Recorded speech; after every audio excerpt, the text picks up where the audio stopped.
下次看我影片的你们应该就觉得说，啊，这样会不会把厨房烧掉，对不对？哎，对，来，告诉安排。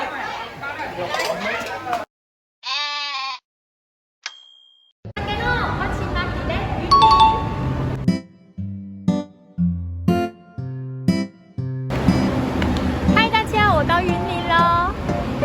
咪咪。云林人，我来了。那你知道吗？我今天也是自己坐火车来的。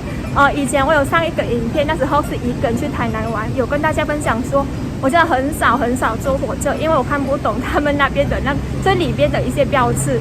可是从那时候开始，我就常坐火车了。我发现坐火车有时候也是蛮有趣的，就是我会就是在火车上，我会看到很多地方我从来没听过，或者是在火车上有时候我会看到一些蛮感人，然后非常友善的一些事情。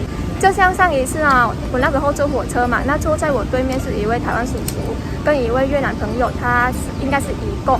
那在坐的时候，那位越南朋友突然在那边翻包包，翻来翻去，然后还看地板，最后讲出来一句他说指定钱包不见了。然后那时候当时的我还没有任何的反应，那他旁边那位台湾叔叔就跟他说：“你钱包不见了哦。”那他讲出来那句话让我觉得非常惊讶。为什么觉得惊讶？因为他不是用中文讲，而是用越南语讲，虽然还带一点点口音，可是还是听得懂。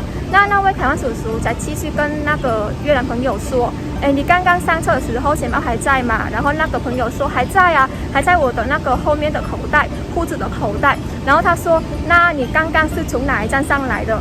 我帮你打电话去他们那边的服务台，帮你检查看看。”那时候我坐在对面，然后我再插几句话，我跟那位越南朋友说：“你确定刚刚进火车的时候钱包还在吗？”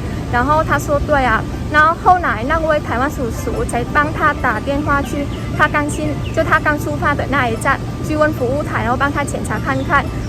然后再继续跟越南那位朋友说：“你等一下到下一站的时候，你就马上下车回去那边，然后你再找看看。”那时候我觉得那位台湾叔叔真的是他人好好哦。然后我们坐到下一站的时候，他准备下车的时候，那位台湾叔叔继续跟他说：“你要我跟你一起走吗？”然后那位越南朋友一直说：“哦，谢谢老板，不用了。”然后那位越南朋友他讲得很可爱，因为他应该是中文没到很好，所以讲的就是我们还是听得懂啊。对，在那位越南朋友下火车的时候，我才问那个叔叔说：“你是怎么学越南语的？然后学多久了？”他说他已经学了大概10几年了吧。然后我跟他说：“你怎么学的？”他说是因为在他生活当中有很多越南的朋友，他们那边都是越南移工，所以他认识了很多越南朋友嘛。那跟他们聊天的时候讲了10几年，所以他就自然就会越南语了。那位台湾叔叔继续跟我说，他觉得越南朋友很可爱，然后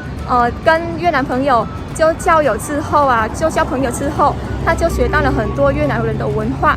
那后来我再继续问他说：“你现在越南语那么厉害，那你现在应该都看得懂越南的节目吧？”然后他说：“对啊，我现在都听那个越南的音乐，然后有时候会在 FB 或是 YouTube， 然后看越南人的节目。”哇，我天哪，他真是太厉害了！那经过那一次的时候，我觉得在我们的生活当中，常常看到一些很多友善的事情发生，不仅是台湾跟台湾人之间，而是还有台湾人跟在台湾的外国人交流和互动。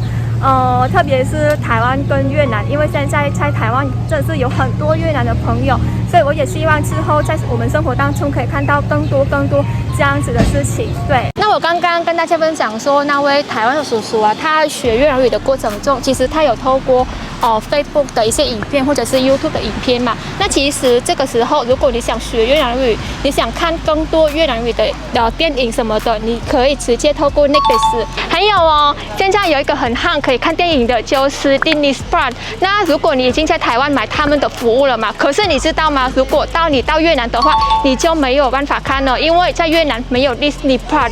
那这个时候，你就可以把你的位置设定到台湾，然后你就可以用 Disney 看电影了。那怎么看呢？这个时候你就可以用到 VPN， 它的中文名字叫代理伺服器的服务，透过不同国家的伺服器绕过原本的主机。那其实今天影片呢受到 SurfShark VPN 的赞助 ，VPN 可以帮助你避开那些会诈骗你的网站，在你上网的时候帮你加密，让你不容易面对网络的攻击。它同时也能隐藏你真实的 IP 位置，让你安全的上网。Shopshark VPN 在所有先行上的设备上都有自权的哦，无论你是使用 Windows、苹果电脑或是手机，都可以一键搞定。对于无法出国但需要使用国外的某一些服务的朋友，都非常的实用。还在犹豫的朋友可以使用看看哦。然后大家记得输入我的优惠码小杨，就可以获得17折的优惠。订阅2年的时间，还加送3个月免费的使用哦。那我们现在不到1个便当钱就可以方便，然后就可以安全使用网站喽。大家记得哦。然后我们现在已经到云林绿色隧道了。以前呢，我有来台南玩，然后那边也有绿色隧道，可是他们那边的绿色隧道跟这边完全不一样。台南的绿色隧道哦，上面也是很多树，可是中间是一条河，超级美的。可是云林的绿色隧道，它这边是柏油路，所以这2个合起来就是海陆双拼，海陆双拼。哎，葫芦，嘿，这有鸡啊，它就可以雕什么？这葫芦可以当煞辟邪啊！你要开口嘛有啊？来，这有开口的，这个没有打开的，这个有打开的，看你要哪一种都随便你。啊，这个福气很漂亮，这个。哦，我喜欢这个，比较素一点的。还用挂包包，好，对啊，反正有个包包，好可爱哦。谢谢你，谢谢。好。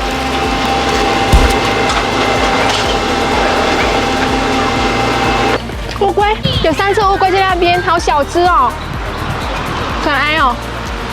这边呢，旁边这里还有很大的草原。我刚刚看到很多人他在躺在那边，然后野餐，然后还有人躺在那边睡觉，感觉好舒服哦。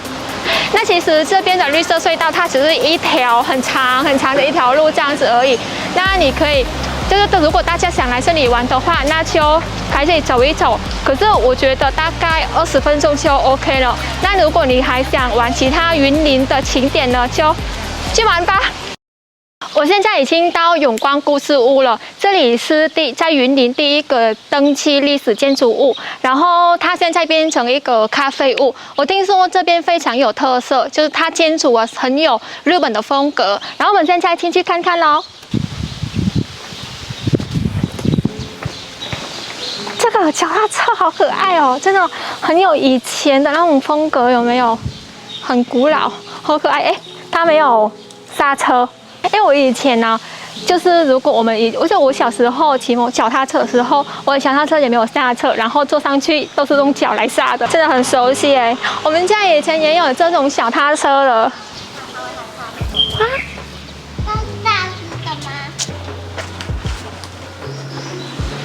哇，你知道吗？进来这里就是很像那种回家的感觉，有没有？但是跟我们一般就是以前的房子一模一样。然后我看到一个非常不可思议，以为现在应该没有看到的，就是这台电视。哇，好古老的电视呢！它这种电视真的是我从小时候的电视，就那时候我大概。国小5年级的时候，我们家还是用这个电视的。那台湾现在应该真的没有了。以前的电视啊，它只是会站在一个柜子里面，装在一个小柜子里面，然后在中间，然后现在一个按钮，我已经忘记它怎么使用了。只是回到好10几年前的时候。走吧，先去吧。我看到我后面啊。还有一台电风扇，哇，超级古老的电风扇，我真的不知道它还可不可以用，可是它有电线呢，来，好亮，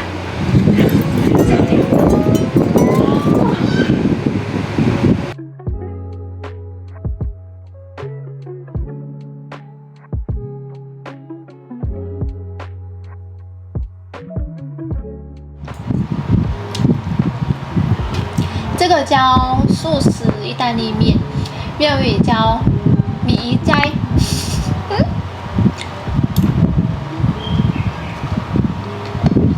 刚刚跟大家说这里是咖啡屋嘛，可是其实在台湾的咖啡屋不只是可以喝咖啡，那平常都会卖那个早餐他们也会卖哦，然后下午茶也会卖。然后我刚刚看他们这里的菜单啊，也有蔬食，然后我就点了一份蔬食。我觉得在台湾的每个餐厅啊，应该是每一间都会有蔬食的选项，因为台湾的朋友真是蛮多人爱吃蔬食的。我刚来台湾的时候吧，很多台湾朋友跟我说他想吃蔬食，当时我觉得台湾人怎么那么奇怪？他们家真是都会有哪一种宗教信仰才会吃素食的吧？因为在越南我们一般的家庭是不会再吃素食了，真的只是你们家有什么特殊的那个宗教信仰才会吃素的，不然一般人是真的几乎不会啦。所以就像我19年在越南，我也是从来没吃素食，所以那时候的我素食永远不会出现在我的名单里。那我刚来台湾的时候啊，其实那时候我蛮排斥吃素的，可是后来应该是被台湾同化吧，看着很多台湾朋友吃，我就也是跟着吃。那一开始是试吃，然后后来是变成会吃，然后现在变成蛮爱吃的。现在有可能是1个礼拜就可以吃大概2次的餐是吃素的。我觉得台湾的素食做事真的蛮有特色，很丰富。虽然是素嘛，可是不会单调。那台湾的素食啊，有时候它会做成真是看起来很不像素食。那现在的我其实对吃素的认识真是有改变，现在是喜欢就吃，而不是那种就是一定要有那种宗教信仰才会吃。